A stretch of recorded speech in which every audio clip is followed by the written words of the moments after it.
এখানেই তো রেখেছিলাম। কোথায় যে গেল, কোথায় গেল? ঘরে ঢোকা থেকে কি সব ঘাটাঘাটি করতে শুরু করলে বলো তো? আরে মোহরের থলিটা তো এখানেই কোথাও ছিল। দেখো তো গিন্নি, এদিক ওদিক কোথাও নজরে পড়ে কিনা। এমন বলছো যেন মোহরের থলি নিয়ে আমি লোপালোপি করি। তুমি কি কোনোদিন আমায় হাত খরচের জন্য কিছু দিয়েছো যে আমার কাছে থাকবে? কিন্তু কিছু না কিছু তো থাকতেই হবে। তবে যেটুকু যা আছে তাই দিয়েই কাজ হবে। আরো মোহর লাগবে, আরো আরো আরো। নির্ঘাত তোমার মাথার গন্ডগোল হচ্ছে। ওই মোহর মোহর করেই তোমার মাথা খারাপ হয়ে গেছে। হ্যাঁ, মাথা খারাপ আমার নয়, মাথা খারাপ তো হয়েছে মহারাজের, আর ওটাই আমাকে ঠিক করতে হবে। সে তুমি যাই বলো, আমি যা বোঝার বুঝে গেছি। গন্ডগোল তো হয়েছে, না হলে তোমার মতো লোক মোহরের জন্য এরকম খোঁজাখুঁজি শুরু করে? হ্যাঁ, না না না না, আমি আর ভাবতে পারছি না। তোমাকে আর ভাবতেও হবে না গিন্নি, ভাবাভাবির ব্যাপারটা এবার আমার উপর ছেড়ে দাও।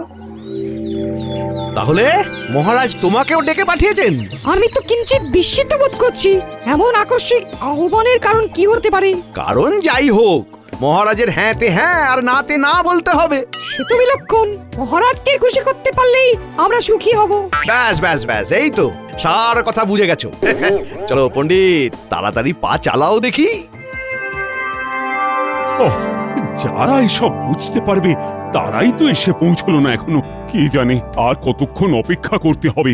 এই তো আমরা এসে গেছি মহারাজ। আমাদের এখানে কি করতে হবে সেটা বলুন। শোনো, আমি স্বপ্ন দেখেছি যে খুব তাড়াতাড়ি আমি রাজাধিরাজ উপাধি পাবো। তাই মন্ত্রী আর পণ্ডিত তোমাদের নিয়ে একসাথে বসে আমি আমার স্থাবর অস্থাবর সম্পত্তির পরিমাণ কত সেটা ভালো করে জেনে নিতে চাইছি। সে তো জানতেই হবে মহারাজ, আপনি রাজাধিরাজ হবেন বলে কথা।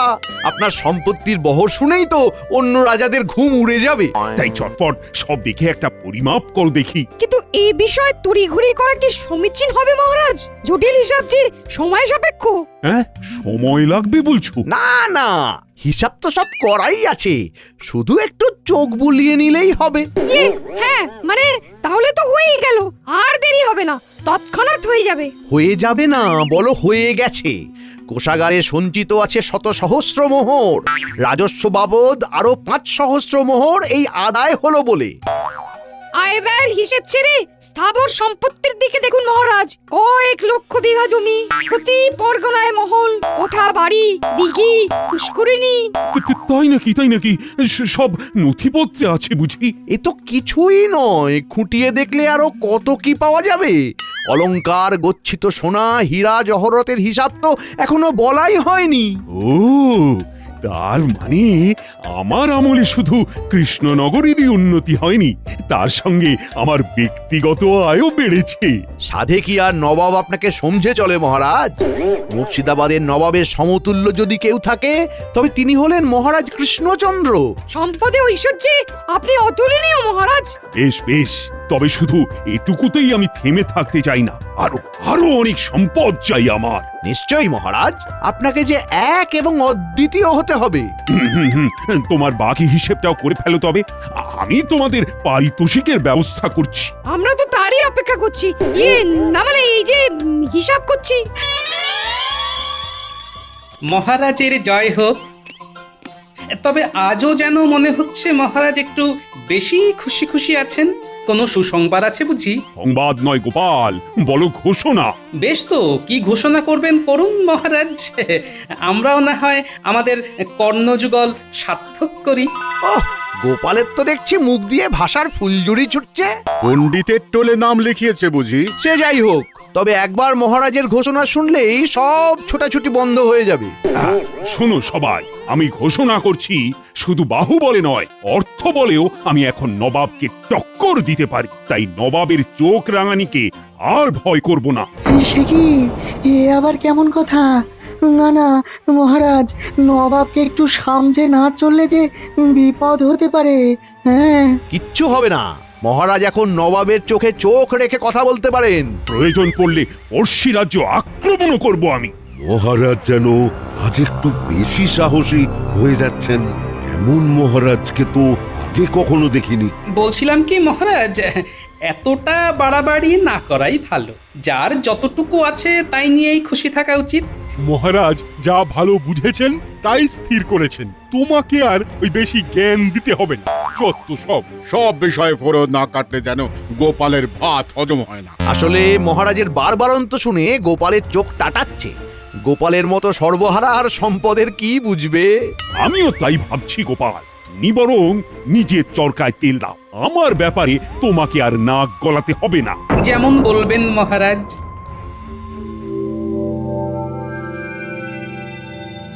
ঠিক হচ্ছে না গিন্নি, ঠিক হচ্ছে না।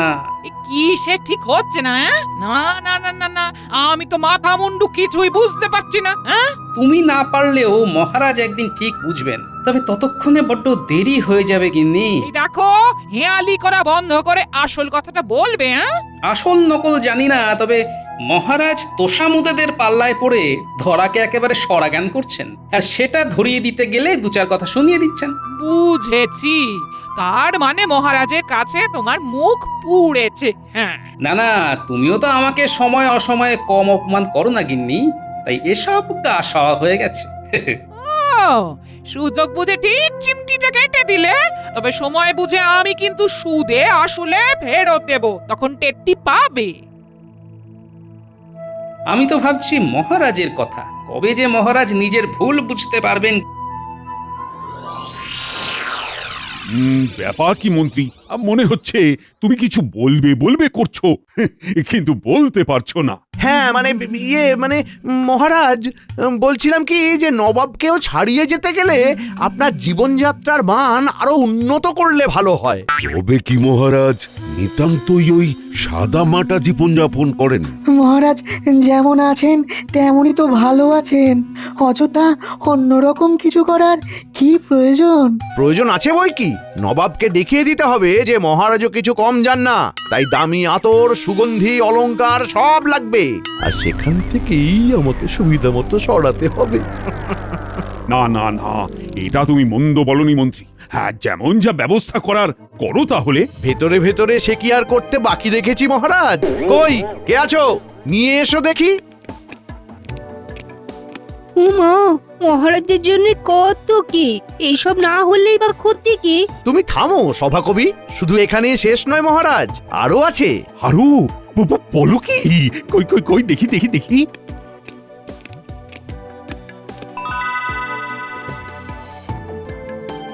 শুধু আপনার জন্য মহারাজ। না না, মন্ত্রী মশাইয়ের কাজে কোনো ত্রুটি নেই, সব ব্যবস্থা কেমন গুছিয়ে করেছেন। হ্যাঁ, সে কি আর এমনি এমনি করেছি, এই তালে যা হাতানোর তাও হাতিয়ে নিয়েছি। না, এবার যেন ভেতরে ভেতরে বেশ একটা উত্তেজনা বোধ করছি। মনটা একেবারে চনমন চনমন করছে। তোমরা কি দেখছো মহারাজ দিনকে দিন কেমন যেন পাল্টে যাচ্ছেন, কেমন যেন অন্যরকম। এই মহারাজ আমাদের অচেনা।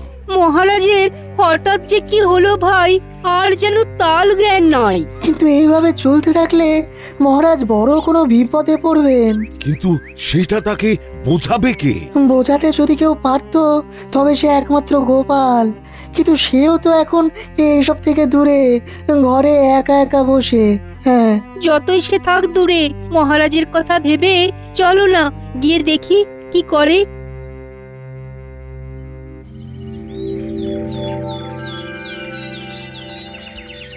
ও গোপাল দাদু, তোমার কি হয়েছে বলো তো? সারাদিন কেমন যেন মন খারাপ করে ঘরে বসে থাকো আজকাল। এটা কিন্তু গুলটে ঠিক বলেছে না, আমাদের তুমি গল্প বলো আর না মজা করো। তোদের এরকম মনে হচ্ছে বুঝি? তা তোরা আমার মুখ দেখেই মনের কথা বুঝে গেলি? হ্যাঁ, আমরা সব বুঝতে পারি, সেই জন্যই তো বলছি মন খারাপ করে বসে না থেকে আমাদের পড়াও দেখি। হ্যাঁ হ্যাঁ, গোপাল দাদু পড়ালে আমাদের খুব তাড়াতাড়ি পড়া মুখস্থ হয়ে যায়। হবে না কেন, গোপাল দাদু তো বুদ্ধির রাজা, তাই বুদ্ধি করেই আমাদেরও বুদ্ধি বাড়িয়ে দেয়। বটে, তোরাও দেখছি ভালোই তোল্লাই দিতে শিখে গেছিস।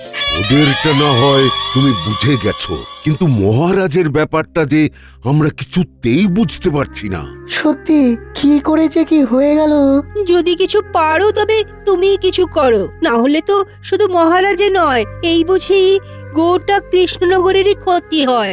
বেশ বেশ, দেখছি তবে কি করে কি করা যায়।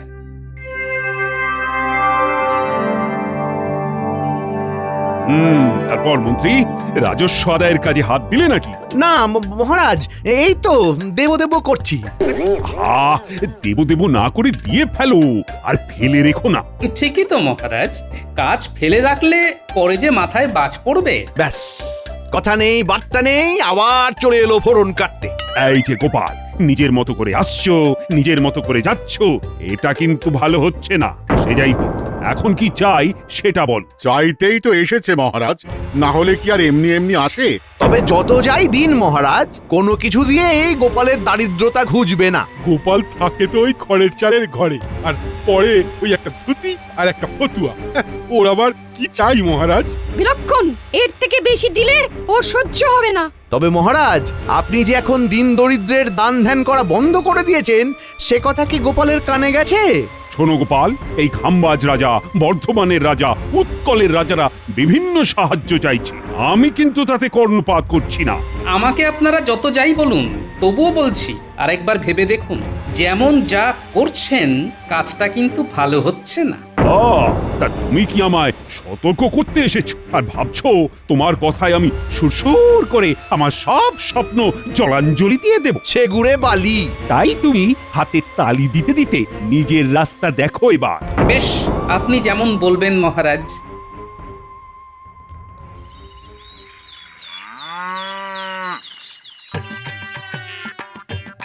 এখানেই তো রেখেছিলাম, কোথায় যে গেল, কোথায় গেল? ঘরে ঢোকা থেকে কি সব ঘাটাঘাটি করতে শুরু করলে বলো তো? আর মোহরের থলিটা তো এখানেই কোথাও ছিল। দেখো তো গিন্নি, এদিক ওদিক কোথাও নজরে পড়ে কিনা। এমন বলছো যেন মোহরের থলি নিয়ে আমি লোপালোপি করি। তুমি কি কোনোদিন আমায় হাত খরচের জন্য কিছু দিয়েছো যে আমার কাছে থাকবে? কিন্তু কিছু না কিছু তো থাকতেই হবে। তবে যেটুকু যা আছে তাই দিয়েই কাজ হবে। আরো মোহর লাগবে, আরো আরো আরো। নির্ঘাত তোমার মাথার গন্ডগোল হচ্ছে। ওই মোহর মোহর করেই তোমার মাথা খারাপ হয়ে গেছে। হ্যাঁ, মাথা খারাপ আমার নয়, মাথা খারাপ তো হয়েছে মহারাজের, আর ওটাই আমাকে ঠিক করতে হবে। সে তুমি যাই বলো, আমি যা বোঝার বুঝে গেছি। গন্ডগোল তো হয়েছে, না হলে তোমার মতো লোক মোহরের জন্য এরকম খোঁজাখুঁজি শুরু করে? হ্যাঁ, না না না না, আমি আর ভাবতে পারছি না। তোমাকে আর ভাবতেও হবে না গিন্নি, ভাবা ভাবির ব্যাপারটা এবার আমার উপর ছেড়ে দাও। প্রণাম মহারাজ। আবার আবার এসেছো গোপাল? কেন মহারাজ, আমাকে কি আসতে নেই, নাকি আপনাকে আমার মুখ দেখতে নেই?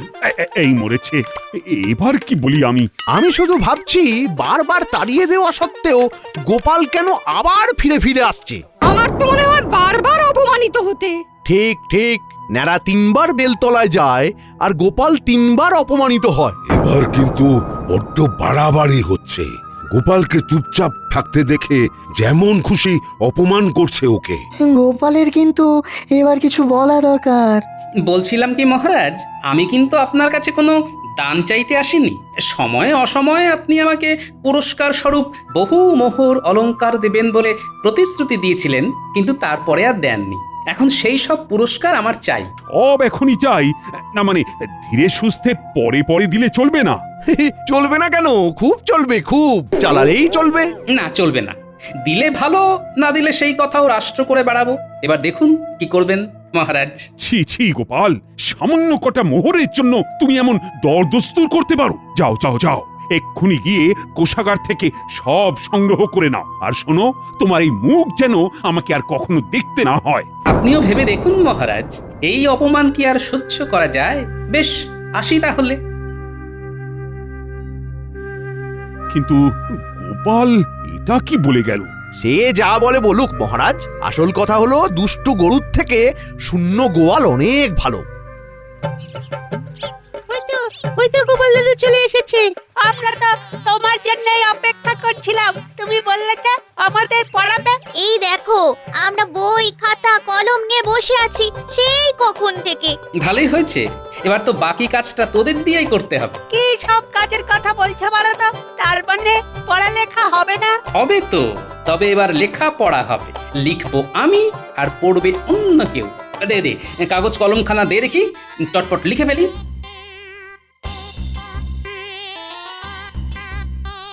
নে, এবার এই চিঠিখানা রাজবৈদ্যর হাতে তুলে দে গিয়ে, যা। আর শোন, একটা কথা তোদের কানে কানে বলি। কি বলছো কি গোপাল দাদু? দাদু যা বলছে ভেবে চিন্তে বলছে নিশ্চয়ই। চল আমরা দাদুর কথা মতো কাজ করি।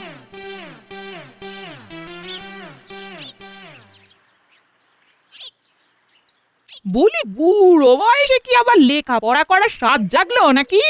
স্বাদ তো জাগে, কিন্তু স্বার্থে কুলোয় না গিন্নি। সে কি আর আমি জানি না। তবে ওদিকে কি খবর? মহারাজ কি নিজের ভুল বুঝতে পেরেছেন নাকি এখনো অন্য ঘরে রয়েছে? না এখনো পারেননি, তবে আজ যে অপমান করেছেন তিনি আমায়, এরপরে বেঁচে থাকাই মুশকিল। কি আবোল তাবোল বলছো বলো তো তুমি?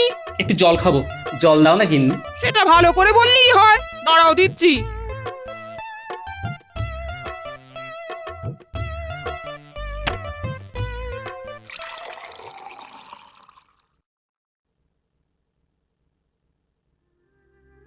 ও মা গো, কি হলো গো? ও গো, কে কোথায় আছো গো? মানুষটা তো এক্ষুনি বসেছিল, তারপরে না না না, আমি বরং বৈদ্যকে ডেকে আনি গিয়ে।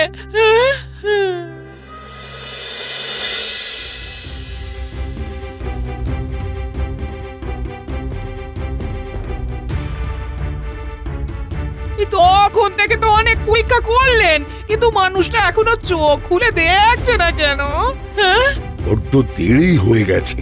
আর মানে এই মানেটা কি? গোপাল জগতের মায়া ত্যাগ করেছে। আমার সে কি কথা গো? ও গো, আমার কি হবে? ও দাদু, দাদু ওঠো না গো। ও দাদু, একবার চোখ খুলে দেখো না। ও দাদু, দাদু, দাদু গো।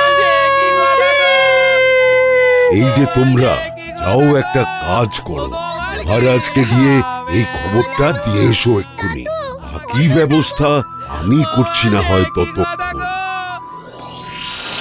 আজ সকাল থেকে মনটা যেন কেমন আনচান আনচান করছে। কেন মহারাজ, আপনি কি কোনো ব্যাপারে চিন্তিত? চিন্তা না, মানে হ্যাঁ হ্যাঁ, মানে চিন্তা তো একটা। আর চিন্তা করে কি হবে মহারাজ? যা হওয়ার তা তো হয়ে গেছে। গোপাল দাদু আর নেই মহারাজ। দাদু আমাদের ছেড়ে চলে গেছে। একবার শেষ দেখা দেখে আসবেন। কি শুনলাম আমি? গোপাল আর নেই? এমনটা তো একটুও ভাবতে পারিনি। আজ এ কি দুর্যোগ নেমে এলো এখানে? গোপাল আর নেই, এমনও শুনতে হবে। আমার তো মনে হচ্ছে মহারাজের কাছে অপমানের জ্বালা সহ্য করতে না পেরেই গোপাল হৃদরোগে আক্রান্ত হয়েছে। না না না, ব্যাপারটা ভালো হলো না। চলো চলো, সবাই মিলে গোপালের বাড়ি যাই। হ্যাঁ হ্যাঁ হ্যাঁ, তাই চলুন মহারাজ। গোপাল আমাদের এতদিনের সাথী, গোপালের শেষ যাত্রায় আমরাই কাঁধ দেব না হয়।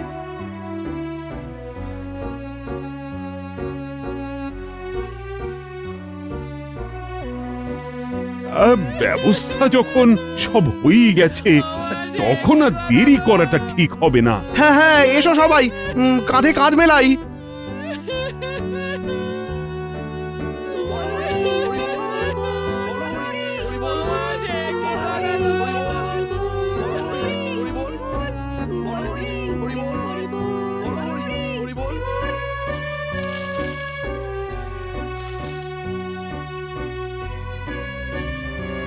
এই দৃশ্য কিনা শেষে আমাকে দেখতে হলো, কিন্তু তবু আমার খুব জানতে ইচ্ছে করছে, বাচ্চারা থলি ভর্তি মোহর অলংকার সব ছড়াতে ছড়াতে যাচ্ছে কেন?